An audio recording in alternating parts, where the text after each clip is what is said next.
Now let me quote you from ancient script. Here's what it says. If you cannot see, you perish. You die. We've all got to have a future to work for. We've all got to have the ability to see something beyond ourselves, something beyond just today, something beyond just this week. The future, setting your goals. And a lot of people have asked me tips on how do you set goals. Let me just give you a simple little formula on setting goals. Vision of the future. Being able to see beyond today. Here's a little formula for setting goals. Number one, decide what you want. Get together with your wife and decide, what do we want? Get together with your husband and decide, what do we want? Get together with the family. Make some decisions. What do we want? Where do we want to go? What do we want to do? What do we want to have? What do we want to share? Then some of this has got to be personal. What do I want?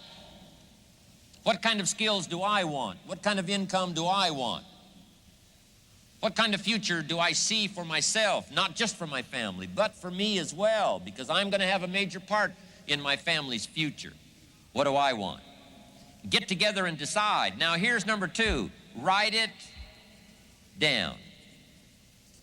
Put it on paper. Sometimes you got to take things out of your head, not just operate out of your head. You got to take it out of your head and make a list. Make a list. Do the decision-making process and then just simply make a list. Write it down. Now here's number three. Keep the old lists. Keep the old lists of goals. One of the greatest signs of personal development is looking back on those old lists of goals. I look back at a list of goals I made 10 years ago, and I'm telling you, some things on there I'm a little embarrassed.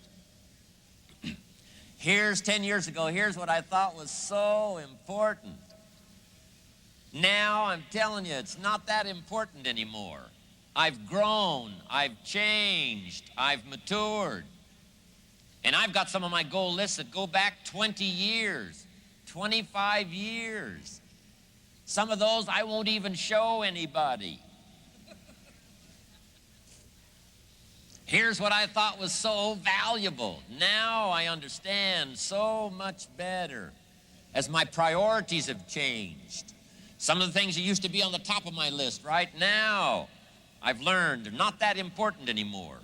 Other things have taken place on the top of the list. So, number one, decide what you want. Number two, write it down. Number three, keep the old lists. And here's number four, check off. When you do get something that's on your goal list, check it off.